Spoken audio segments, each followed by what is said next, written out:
Hello, hello, hello! Welcome, welcome, welcome to another weekly edition of this live show. I'm trying to find somewhere to put my headphones here. Don't mind me. Um, so, welcome, welcome, welcome. Thanks for stopping by, joining in. Let me know if you have any issues seeing or hearing me along the way. Otherwise, I will just continue on with the live show. If you are new around here, I would like to welcome you first of all and let you know that the next 30 minutes we're going to go through general Q&A and actually might show off, in fact I definitely will show off an interesting idea I had over the weekend. So stay tuned for an interesting project that's in the works, and I kind of want to get people's opinions and feedback on it before I plow a bunch of time into it. So we'll come to that later. Other than that, if you're here for the first time, the next 30 minutes we're going to do that, and then the 30 minutes after that will be the post show. If you're watching live, you can watch the post show live. If you're watching on demand, the post show is for members only. On demand, there'll be a link to that below if you want to check out the post show, where we'll do a bunch of other Q&A things and whatever I didn't quite get to during the live show. I see some people already popped in super early today. Actually, I got a new member on the channel, which is excellent. Ike, who's I would say a friend of the channel and a friend of the Discord. Welcome and thanks for becoming a member. And I was also impressed. AJ came in with questions right off the bat before I even got started. And also, one of them was a super chat. So I will answer that question right now. Why not? But you did have two questions, so I'll backtrack a little bit to the previous one. But either way, I appreciate the super chat. The first question you asked was with regards to the H2R graphics app. Is there a function or feature a way to allow customization of the components? A blank custom CSS field would be great. It's not really something I had in the pipeline, but I do want it to be as customizable as possible.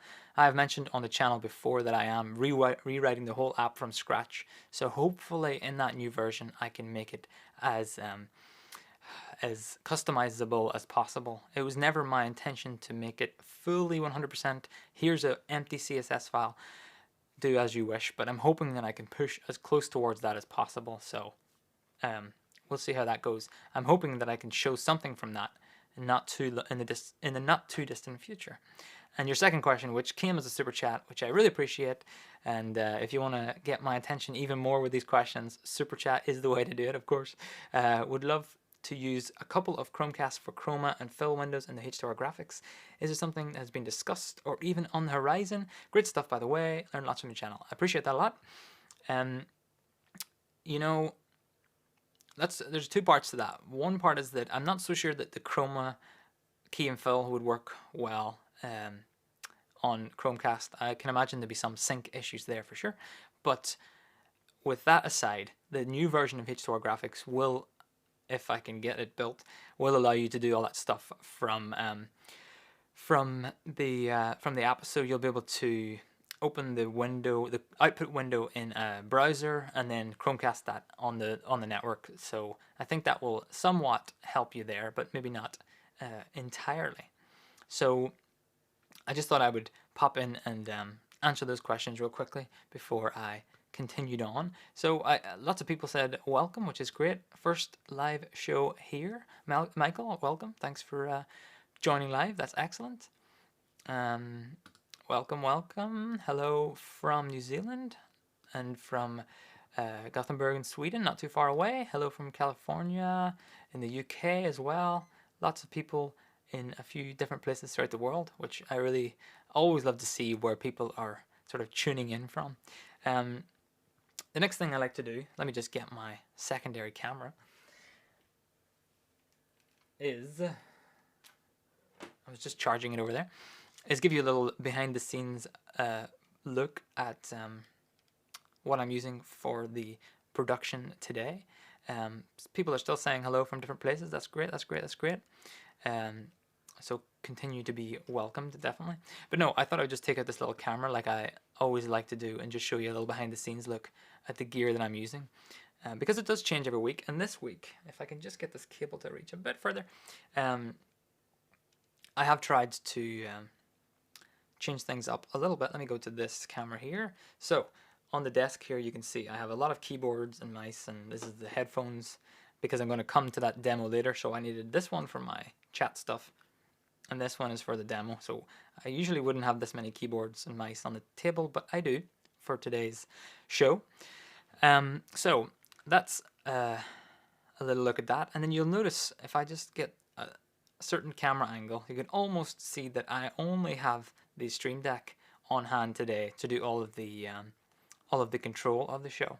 So that's what's sitting here, and I'm using to control the audio, all the cameras, and all that stuff as you would expect me to.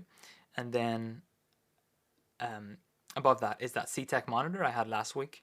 Above that is the laptop on a stand, and above that is the camera. So I'm really trying to go for this sort of top-down kind of setup here, so I have everything right in front of me on a line, and I only really try my best to look in one sort of direction, and it's working out pretty well.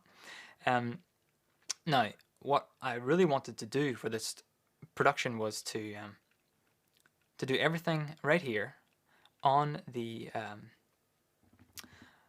Stream Deck. That was my goal for the day, and what I really wanted to do was actually have the ATEM not on the table but in the cupboard back behind me. That's the future plan. I'm heading that direction, and I realized today that I couldn't do that for one very good reason, and that reason is cables.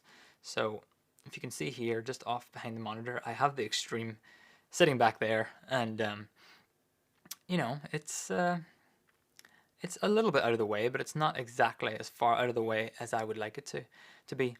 But, and you can see also I have the ATEM Mini, I think it's the Mini Pro back there as well. That's just a part of the demo that I'm going to do a little bit later as well. So that's the kind of the look at the setup.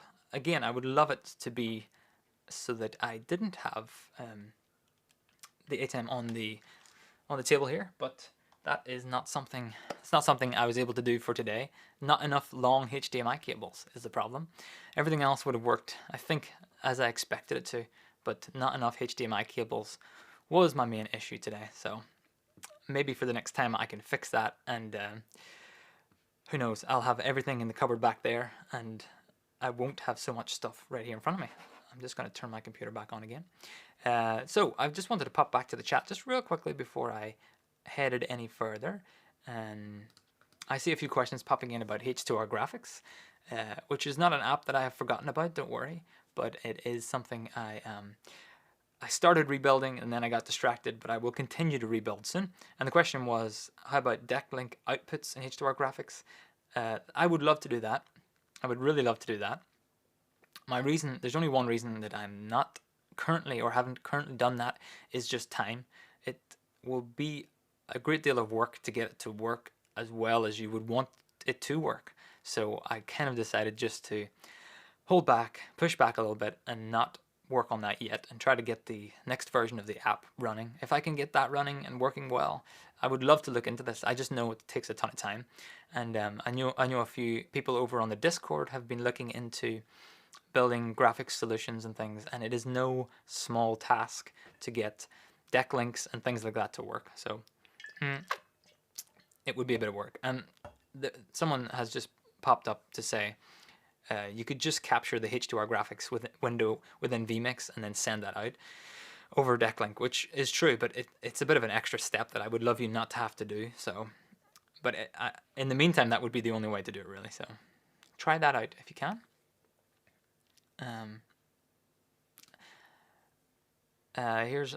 We used your H2R graphics when we streamed from Kalmar Castle last Friday. Very cool. That's not too far away from me. It's nice to hear. A few more hellos here from Germany, Czech Republic, and from Stockholm and Copenhagen and all sorts of places. I think because I have normal latency on, or whatever the normal latency is called, then my chats are coming in at all different times, but that's perfectly fine. Any updates on the SuperSource app? I did post an update on that, a few updates the other day, which were just small little tweaks to finesse a few things. And then over the last few days, I've been working on animated SuperSource macros within it. I haven't gotten very far. I did post a little snippet of it on the Discord, but it is a lot of work, that's for sure. So I'm going to work slowly towards that and think about the best way to do it. But it is a big job compared to. It's probably more work to get the animation macros to work than the entire project so far. So I'm going to work towards that, but it's not easy, that's for sure. Let me see. A few bits and pieces. I'll probably loop back to some of this stuff in the post show as well, just to cover it a bit. Here's a question about H2R graphics again for the Raspberry Pi 4. Something I've talked about maybe last week or the week before on the stream here, but I don't expect you to look through all of that again.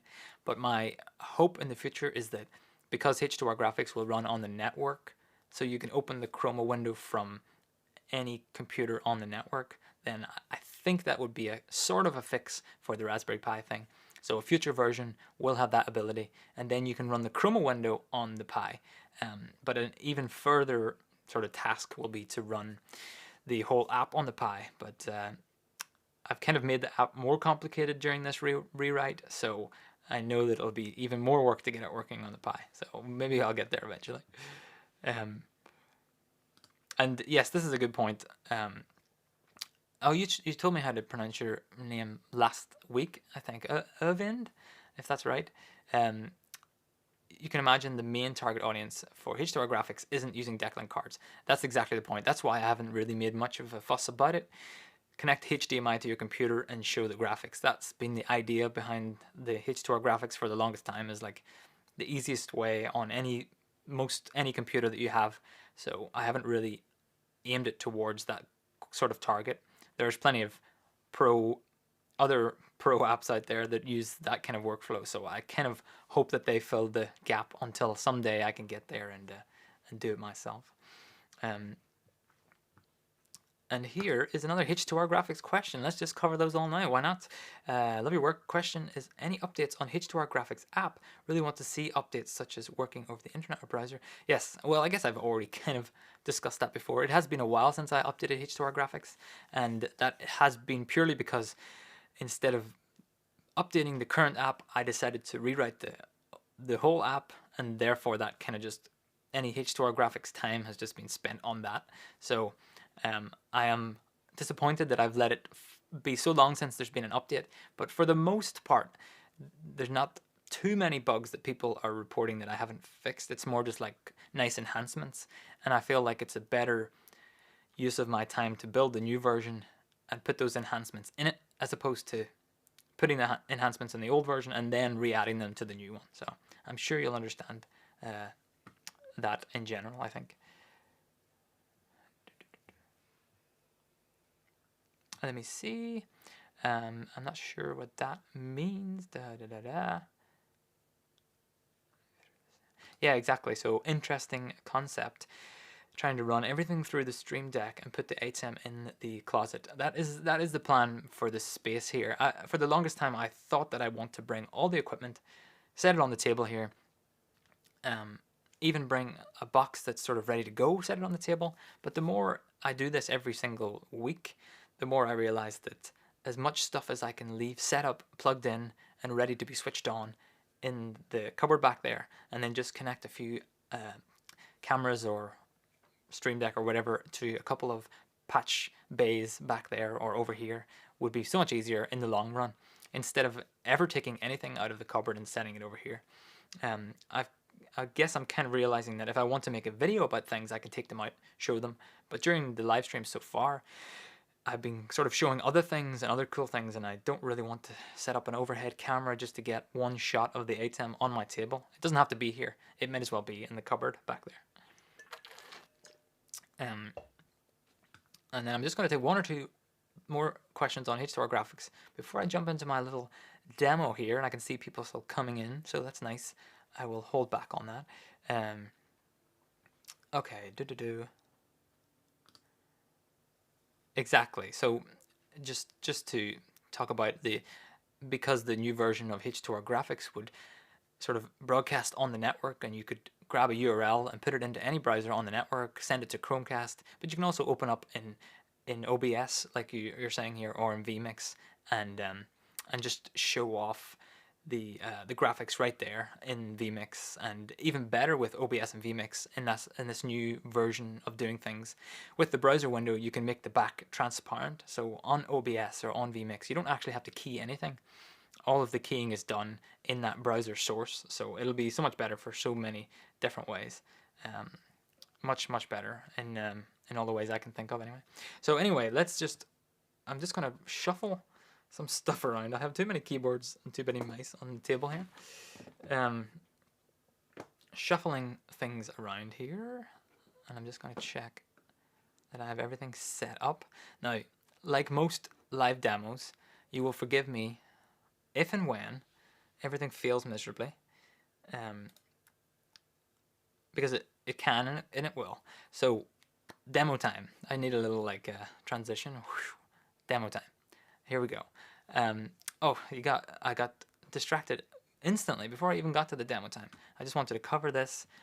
Super chat that just popped in.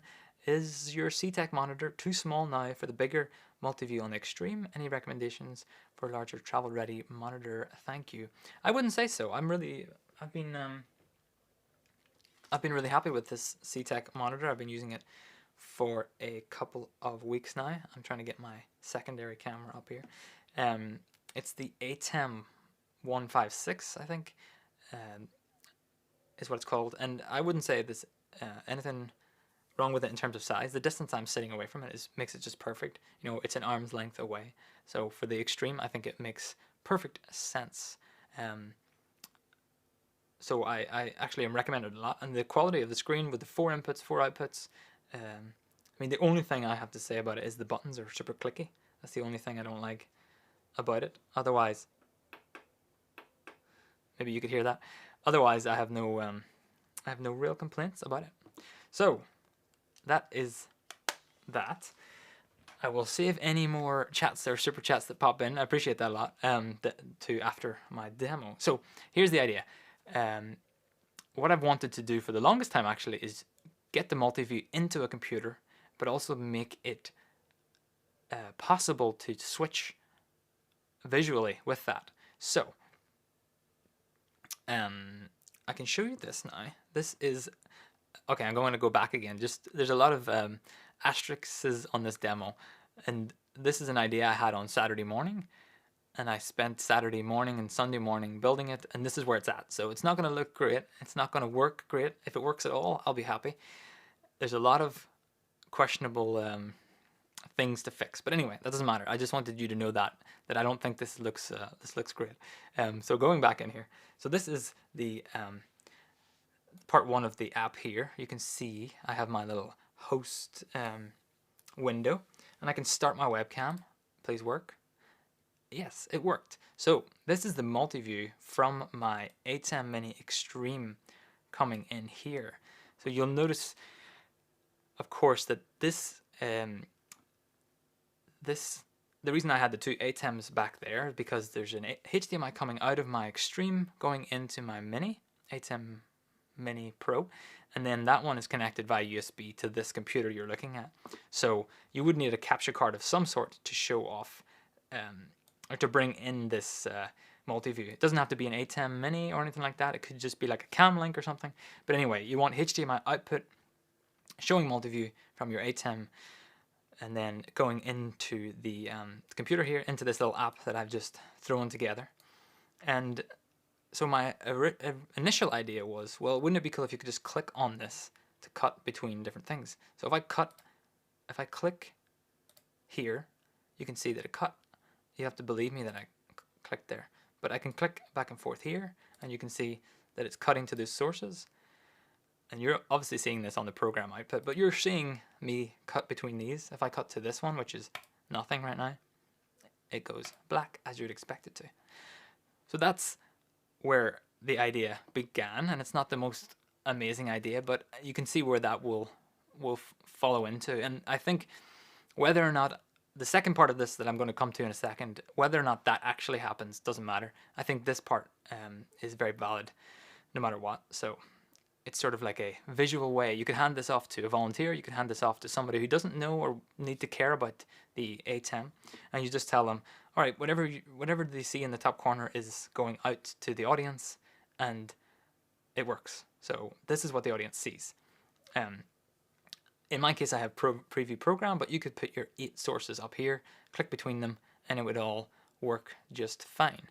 So, and I see a few initial chat messages. What? OMG. Funny. There was another one coming in there. Exactly. Oh, well, actually, I'm not so sure, but running it on an iPad, that would probably take me more work. But anyway, in the computer, it's so much easier because it just shows up as the webcam, and I can build this app for the computer here. So that's a look at part 1.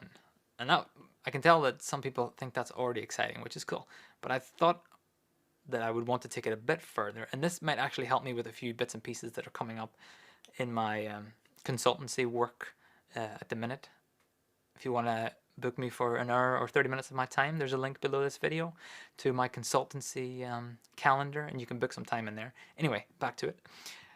So what I thought would be a cool addition to this would be, as I reveal the really nice looking buttons down here, is I start a call here.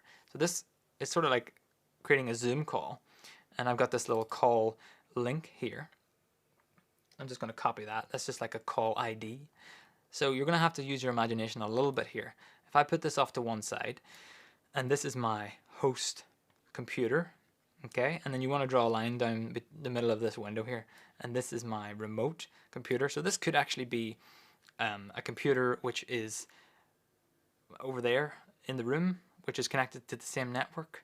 That works well so far.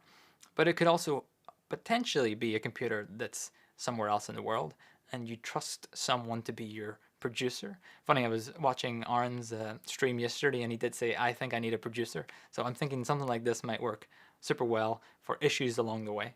But I've copied that little call ID, and over on the producer's computer, you would email that ID off to them, and they can answer the call. And now, on the producer's computer, they can see the multi-view, just as you can see the multi-view on your computer over here. And maybe you'll just close that down. You don't need to worry about that. You're a performer, and you're here to do your thing. I got distracted by here to record there. But the producer now is able to, just like you were, click on the sources. And now you're going to have to just kind of believe me that this does work. I have tested it over my local network here, and of course it works just fine. And then you take it outside of the network and it doesn't work great. But this app here is not actually talking to the ATEM. This app over on this side is sending commands to the app over on the other side there, and it's telling it what to do. So you would give the producer the permissions to cut your show, or maybe just to watch along, and maybe just fix a few bits and pieces that really need to be fixed. For example, like, I don't mean to use you I don't mean to use you as an example, Aaron, but just on yesterday's stream, if you cut to your shot where your mic goes off, then you don't really know that happened. But if you just have one friend, one person tuning in and using the remote app here that I've very affectionately called H2R remote control for now, then they could be listening over here, watching along, and maybe not even cutting, but they could just have control over one or two things that you really trust them to do. And they could put this up on a touchscreen laptop or something like that and be cutting between the shots. And they don't need to know how the ATEM works, because the person on the host side is where the ATEM actually would live, and the person on the remote side is basically just clicking between these boxes and showing the audience what they need to see. So that is a very quick run through of what it looks like so far. What it looks like so far is, crappy text boxes, but what it works as so far is quite interesting, I think, and it could turn into something very interesting. Like I said before, I already plan on, if you look at this app on the left hand side here, I kind of already think that's going to be a thing, minus the call part for now, because I mean, can you imagine having this, giving this to somebody who just doesn't know anything about this stuff, anything about ATEM, anything about any of that stuff, and they can just click between these cameras and everything works, and they don't have to worry about, configuring anything. You would probably set it up on your side, or one of the people would set it up, and the other person would be the worker in that case. As for the producer connection part, it would be sort of a little sidestep in the same app and something that would work really well. So the reason that I wanted to show this, I've never really shown an app quite like this in this early stage. Usually I'm a little bit further. I mean, a couple of weeks ago I showed off the H2R supersource layout, which was very early days and only just about working. But I would consider this to be, extremely early days. Like I said, Saturday morning was like, oh, I have an idea. And then by a few hours later, I had one side built, and then the next day I had the other side built. So it's very early days. But what I'm really interested in is, and I appreciate, I see lots of nice comments going by, which is excellent. But what I would love to do is, if anybody's like really, really interested in using this either in their setup or giving it to somebody on their team who would be the one controlling remotely, whether that be in the same building or not, I would be really keen to hear from you, specifically over email or on Discord through DM. It's not like I have this ready to be betaed and ready to test just yet, but it is something that I will go for if I think enough people are really interested in the idea in general, because they'll actually use it in their productions and things like that.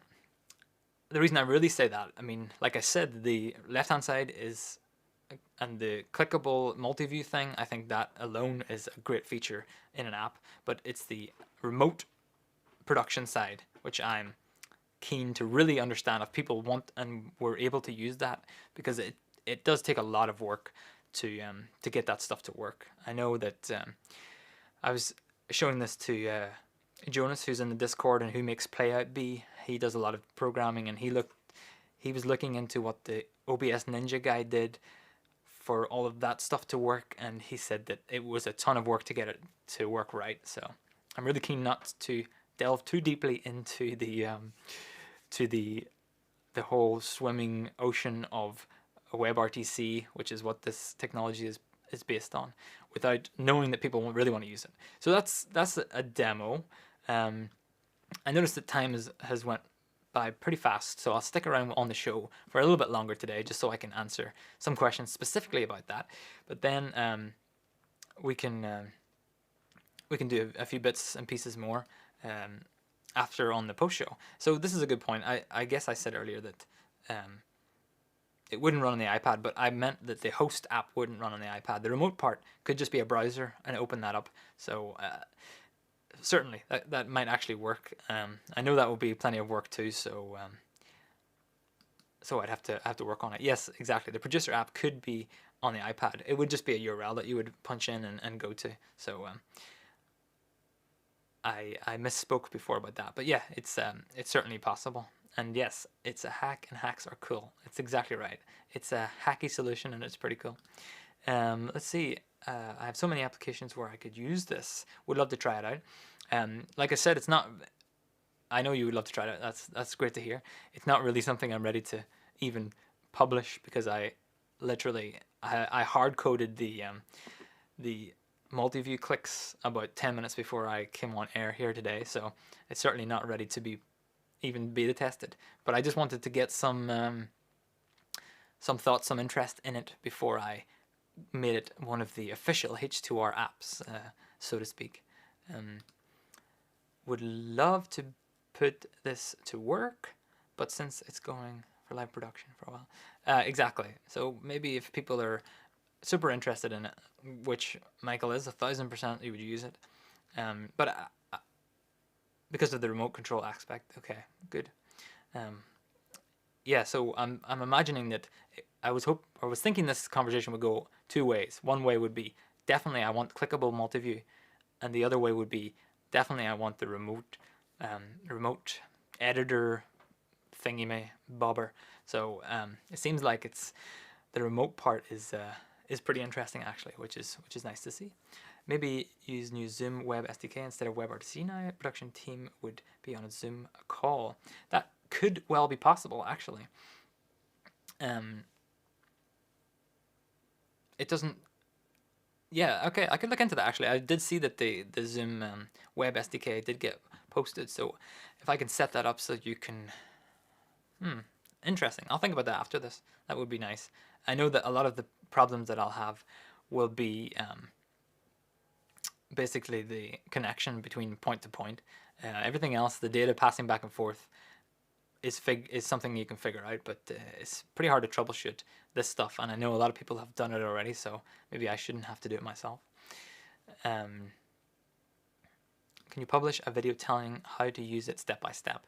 Once it's a thing, most definitely, but it will not be a thing for a little while, unfortunately. Let's see. Hopefully it will be cross-platform. Some places I have doesn't have either Windows or Mac. Yeah, that's a good point. I'd have to see how complicated the host app becomes. I'm hoping that the remote one would just be loaded wherever you can, but I'll see how complicated the remote or the host app will become. It is built on Electron, which maybe you've heard of before or used before, which is fairly cross-platform, so it wouldn't be too difficult so long as the connections all work. WebRTC is so much extra work and messy. Exactly. So that's kind of why I wanted to throw this idea out there, see what people had to say about it, and then think was it even worth continuing, which it seems at least the base host version would be a clickable touchscreen application for the multi-view. I think that part is kind of guaranteed, almost guaranteed to happen, where I want to load up multi-view on a big screen on a laptop or whatever and just click around, and I want to use that right now. I would probably use that during many productions. I do like the Stream Deck and the buttons and all that stuff, but the more that I move equipment into the cupboards, the more I'll need to have other ways to do it. So it'd be neat to continue to have any more ideas thrown over on Discord. There's a link below this video, or there's an email. You can contact me through the website if you want to chat about this and talk about any use cases that you really think would be useful, because I don't want to spend loads of time figuring out lots of connection things if 2 or 3 people say, oh yeah, that would be kind of cool. I really want to hear from people on how they would use it and why they would use it and what part of that they would use so far. I've got a lot of other ideas for the base app as well, which I'm going to work on, but I thought the remote part was a cool little feature to show off. I didn't take as many questions as I thought I would during this main show, but that doesn't matter because there's always time in the post show, which is kicking off right now in a few minutes, because I ran a few minutes over time than usual. But I appreciate the questions, comments, super chats that came in as well. Stick around for the post show coming up right after I take a short little water break, and I guess I'll see you over there. Thanks for watching, and I'll see you in the post show. Bye bye.